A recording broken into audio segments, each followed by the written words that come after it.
Well, businessman Jabu Mabuza's appointment as Eskom board chairperson has been widely welcomed.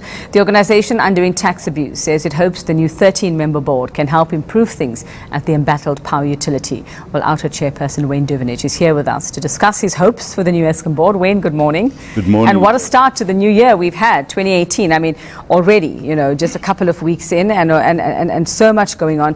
The Eskom board, I'm sure something you were waiting to see happen. Yes. What is it about this board that gives you hope, especially since this has happened just ahead of Team SA going to Davos, Switzerland, to send the right message? What is it about this team that you think will actually send the right message and makes you feel a bit better about it?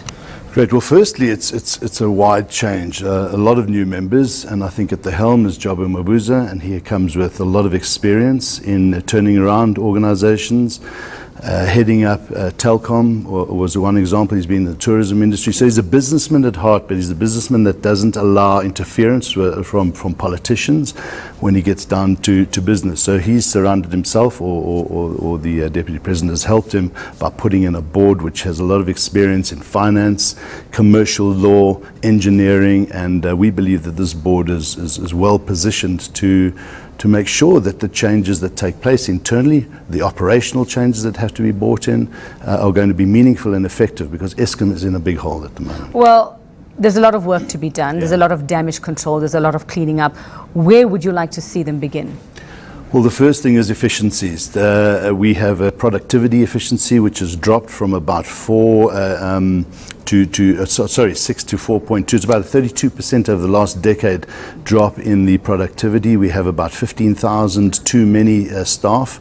And that's a difficult thing to do in this time where you don't want to shed jobs, but we have an organization that is just too heavy with unnecessary staff. It hasn't been increasing its power output over the last 10 years, but its staff has gone up. So that's one area. The next big area is its primary energy bills, the contracts with the coal suppliers. It's a mess. It's an absolute mess, paying up to over 1,000 Rand a ton for coal, when the average should be around about 350 to 400 maximum in this day and age. And there's a lot of work to be done there. So the commercial law interests that have come in with some of the new appointments is going to be good there, and then getting right down to making sure that we don't have power stations that are producing below par. Set the standards at the best producing power stations. So there's a lot of benchmarking that has to take place, and we believe that the business expertise has to be brought back in, and this team can do that. Well, let's look, Wayne, now at the answers that we're still looking for. We know Anoj Singh having resigned, that news coming out quite late yesterday.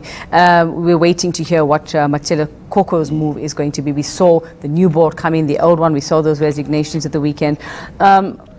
What still needs to happen here? We know that Koko and Singh expected to appear before Parliament today, yeah. that process resuming today. Where do you want to see that process going? What are the answers that we still need? Because just because you've resigned and just because you don't hold this position anymore, yeah, you can't not be held accountable for that. No, absolutely. Resignation's not going to get them anywhere. You can run, but you cannot hide in a situation like this. So we want answers from not only them, but going back to Brian Molefe, Ben Ngubane, a number of executives who've been part of and allowed the cesspool of decisions and contracts and nonsense to have been happening over these last number of years. And we're going back nearly a decade now, when Eskom started to revalue its assets, and the modus operandi of state capture, right back to the decisions on Medupi and Kusile.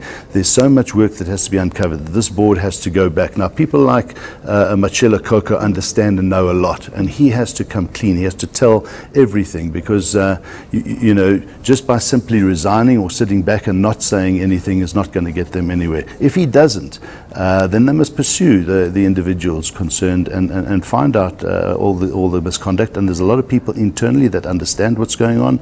I think what they need to do also is bring back people like Suzanne Daniels. There's a lot of people that have been pushed aside because they knew too much. Bring them back in and let them expose what's been going on. So there's a lot of audit work that has to take place now. We got a lot of information on the generation, the water power station in Ngula, where there was a lot of corruption. That project went from an 8 billion rand project to a 30 billion rand project.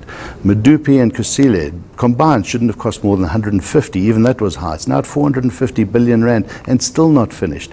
So there are a lot of answers that we require in these big capital expenditure projects where all the corruption is taking place. Okay, so that's Eskom starting on sort of a new page, hopefully.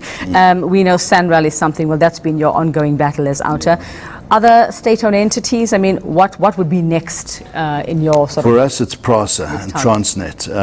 The issues that have been happening there, I think the first thing that we would like to see the new administration do is bring back Popo Molefe into PRASA. We know that he was sidelined for one reason. He was getting in the way of corruption and stopping the deals. We want the Hawks to get back onto those investigations to make sure that the train contracts and that are nullified. We've spent far too much money. Money has to come back into this country. So those are a couple of the SEOs that we need a lot of attention. We don't even have to speak about SAA.